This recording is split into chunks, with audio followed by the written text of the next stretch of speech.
Good day everyone. My name is Astrera August BRIL from BSHM-3B.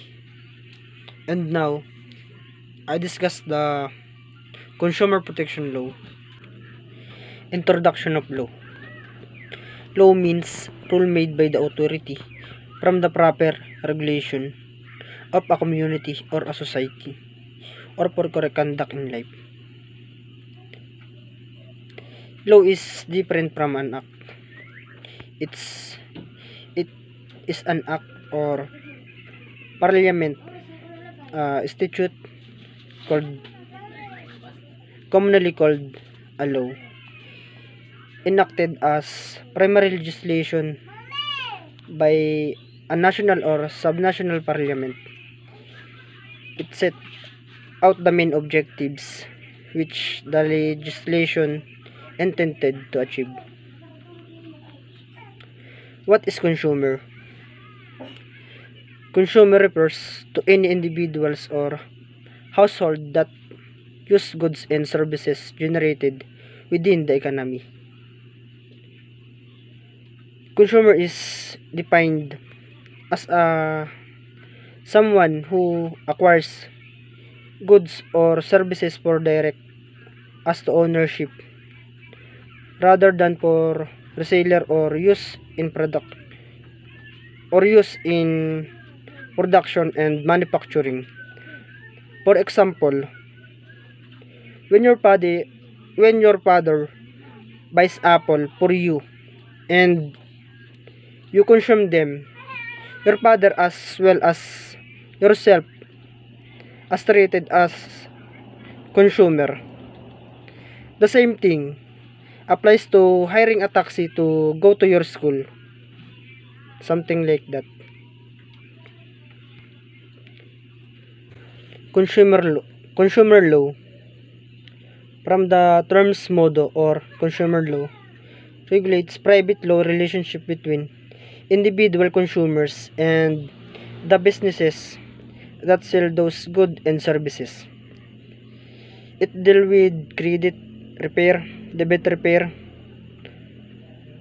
product safety, service and sale contract, bill collector regulation, pricing, utility, turn-offs, consideration, personal loans that may lead to bankruptcy, and much more.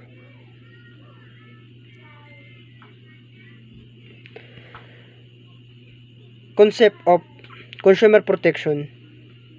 Consumer protection means safeguarding the interests and rights of consumers. In other words, it refers to the measures and adapted for protection of consumers from unscrap loans and unethical malpractices by the business and provide them speedy redressal of their grievances. Consumer Protection Act. The Consumer Protection Act 1986 was enacted for better protection of the interest of consumers. The provision of Act came into the force within effect from 15487. Consumer Protection Act imposes strict liability on manufacturer in case of supply of defective goods by him and a service provider in case of deficiency in rendering of its services. Consumer protection law is an area of law managed by Bureau of Consumers Protection and overseen by the Federal Trade Commission. It protects you and me, consumers, from ethical and careless action taken by businesses History of Consumer Protection Act. The act was passed in Lok Sabha on December 9, 1986, and it came into force from July 1, 1987. Rajya Sabha passed on December 10, 1986 and assented by the President of India on December 24, 1986 and was published in the Gazette of India on December 26, 1986. Features of Consumer Protection Act. It applies to all goods, services, and unfair trade practices unless specifically exempted by the central government. It covers all sectors, whether private, public, or cooperative. It provides from establishment of Consumer Protection Council at the central, state and district levels to promote and to protect the right of consumers and protect the rights of consumers, and three-tier judicial machinery to deal with consumers grievances and disputes. Objectives: to protect the consumer from abuse, to provide a venue for grievance or redress, to ensure a better quality of living and improving the quality of consumers, product and services. Importance of Consumer Protection Act. Importance from consumers' point of view. Unorganized consumers in developing countries like India. Consumers are not organized. There are very few consumers organizations which are working to protect the interests of consumers. Consumer protection provide power and rights to this organization, and as this organization can file a case behalf of customer. Consumer ignorance. It spread awareness so that consumer can know about various redressal agencies where they can approach to protect their interest.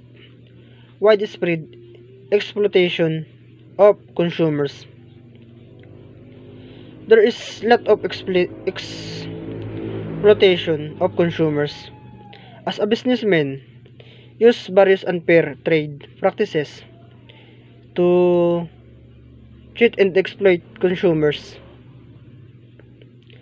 Consumers protection provides safeguard to consumer from such exploitation. Importance from businessman's point of view. Businessmen use society resources. Businessmen use the resources of society. They earned profits by supplying goods and services to the member of society. They must use these resources for the benefits of consumers. Social responsibility. Businessman has social obligation towards customer. It is responsibility of businessman to provide quality goods at reasonable price.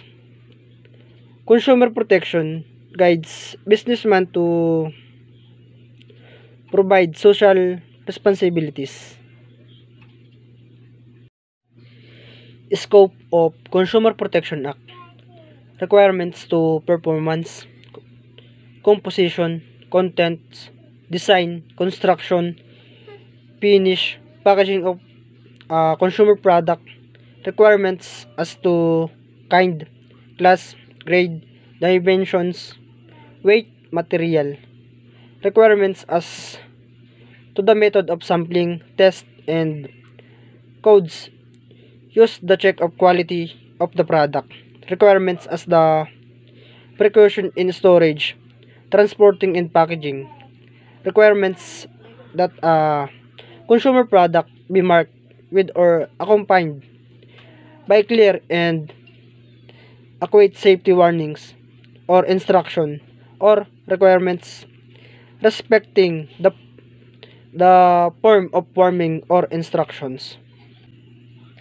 Needs of Consumer Protection Act. The necessity of adopting measures to protect the interests of consumers arise mainly due to the helpless position of the consumers. Social responsibilities. It is the moral responsibility of the business to serve the interests of consumers.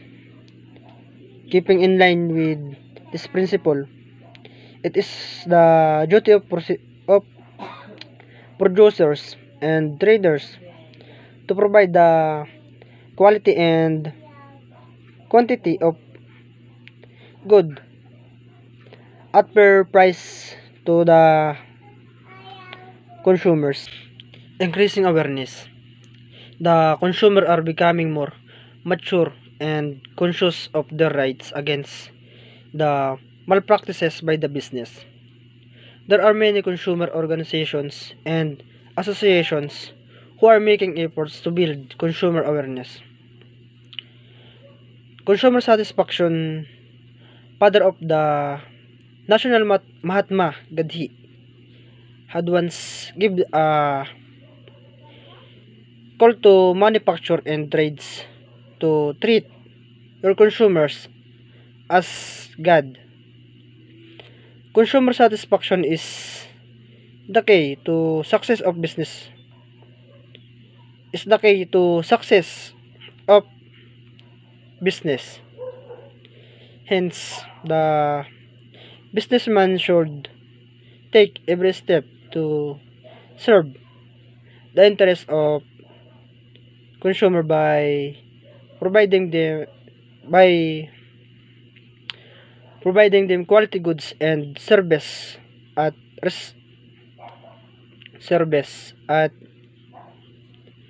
reasonable price. Right of consumer, right to safety, right to information, right to choice, right to be heard, right to seek redressal, right to consumer education, right to basic needs, right to health environment, right to safety, to be protect against the marketing of goods or to provision of services that are hazardous to health and life. Right to information, to be protect against dishonest or misleading advertising or labeling, and the right to be given the fact and information needed to make an informed choice. Right to choice, to choose products and competitive com, competitive price with an assurance of satisfactory quality. To presentation, to express consumer interest in the making and execution of government policies. Right to seek redress, to be compensated for mispresentation, show body goods or unsatisfactory services. Right to consumer education, to acquire the knowledge and the skills necessary to be an informed customer. Right to basic needs, which guarantee survival, adequate food, clothing, shelter, health, care, education, and sanitation. Right to health environment, to live and work in an environment which is neither treating nor dangerous and which permits a life of dignity and well-being. Customer responsibility. Customer must exercise his right. The consumer must select the product according to his preference. He must file a complaint if he is not satisfied with the quality of the product. Cautious customer.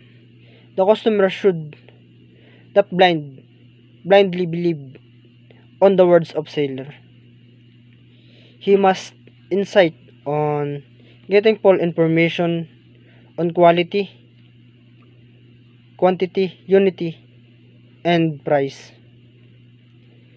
Consumer must be quality conscious according to his consumer himself. Stop compromising the quality of the product while purchasing the goods or services. Consumer must look for quality marks. Insist on cash memo. To file a complaint, the customer needs the evidence of purchase. In cash memo, it has evidence or proof that consumer has paid for the good or service.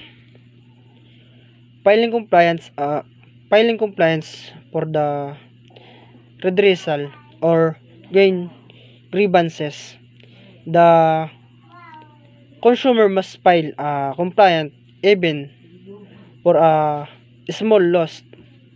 This awareness among consumers will make the sellers more conscious to supply quality product. Some refills or reminds to consumer, removal of defects from the goods, replacement of the goods, refund of the price paid, composition of loss injury suffered, removal of deficiency in service, stopping the sale of hazardous goods. Treater consumer grievances machinery under the Consumer Protection Act 1986 in their jurisdiction, direct forum, state forum, and national forum. District forum. It consists of a president and two others member. The president can be a retired of working judge of district court. They are appointed by state government. In 1986, it had jurisdiction to entertain compliance where the value of goods or services does not exceed Rs 500,000, but now the limit is raised to Rs 20 lakh. The agency sends the goods for testing in lab. If the aggrieved party is not satisfied by the judgment of district forum, then they can file appeal in a state commission within 30 days by depositing 25,000 or 50% of penalty amount, whichever is less. State forum. It consists of a president and two other members. The president must be a retired or working judge of high court. They all are appointed by state government. In 1986, it had a jurisdiction to entertain compliance when the value of goods or services exceed Rs 5 lakh but now the limit is raised up to Rs 1 crore. The State Commission send the goods for testing in lab if required. If the upset party is not satisfied with the judgment, then they can file an appeal in National Commission within 30 days by depositing Rs 3,500 or 50% of penalty amount, whichever is less. National Forum. It consists of president and 4 members, one of whom shall be women. They are appointed by central government in 1986. It had jurisdiction of entertain compliance where the value of goods or services exceed Rs 20 lakh but now exceed Rs 1 crore. The National Commission sends the goods if required. If aggrieved party is not satisfied with the judgment, then they can file a complaint in Supreme Court within 30 days. Thank you. Once again, my name is Astrera August BRIL from BSHM-3B. Ingat po tayong lahat and God bless.